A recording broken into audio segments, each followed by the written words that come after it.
आगे बढ़ेंगे। एक और बड़ी खबर, बड़ी जानकारी आ रही है, उसका रुख यहाँ पर कर लेते हैं। बड़ी खबर, बड़ी जानकारी इस बीच आ रही है। बीजेपी नेता कुलदीप बिश्नोई का बड़ा बयान सामने आया है। जानकारी, रेखा शर्मा की टिप्पणी को लेकर जारी किया वीडियो। औकात से जब ज्यादा मिल जाए तो उसे कम लोग पचा पाते हैं। कुलदीप बिश्नोई का बयान, राज्यसभा पद की गरिमा रखनी चाहिए थी। कुलदीप बिश्नोई ने कहा मोहनलाल बडौली पर भी निशाना साधा है। ये इस वक्त की बड़ी खबर, कुलदीप बिश्नोई का बयान। कहते हैं कि सूरज पर धूल फेंकने सूरज कभी रोशनी कम नहीं करता, बल्कि धूल फेंकने वाले की आंखें अंधी हो जाती हैं। और आज उस महान नाम पर प्रश्न चिन्ह खड़ा करने का प्रयास हो रहा है। मैं स्पष्ट और निर्भीक होकर कहना चाहता हूं कि रेखा जी, आपका वक्तव्य मात्र एक भूल नहीं, यह आपकी सोच की दुर्बलता का परिचारक है। इतिहास गवाह है कि आपने केवल शब्द नहीं बोले, अपनी वैचारिक दरिद्रता और अपरिपक्वता का प्रदर्शन किया है। जिस नाम को मिटाने की आप कोशिश कर रही हैं, उस नाम ने प्रदेश की तकदीर और तस्वीर लिखी है। आप जैसी नौसिखिया राजनीतिज्ञों को शायद यह नहीं पता कि इतिहास पढ़ना आसान है, लेकिन इतिहास रचने के लिए खून पसीना एक करना पड़ता है। चौधरी भजन लाल जी एक व्यक्ति नहीं, एक संस्था थे। उन्होंने सत्ता की कुर्सी नहीं, लेकिन लोगों के दिलों पर राज किया है। जब आप उन पर सवाल उठाती हैं तो आप केवल एक बेटे को नहीं, बल्कि उस हर गरीब, किसान और मजदूर को चुनौती देती हैं जिसकी आवाज मेरे पिताजी थे।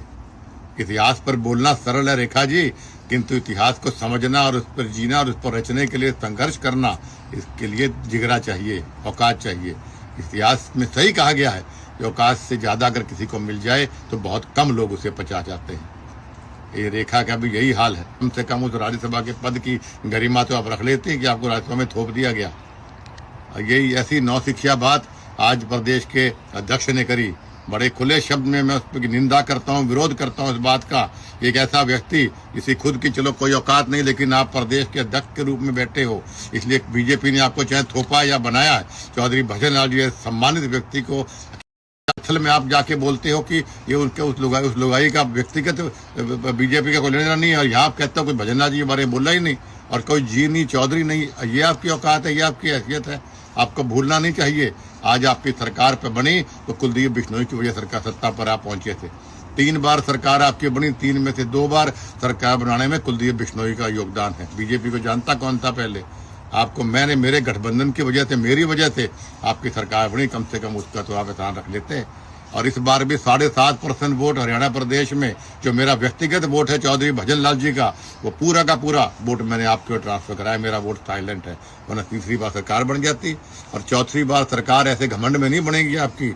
आपको बड़े नेताओं को, संघर्षशील लोगों को, जनता के काम को, जनता को साथ लेके चलना पड़ेगा।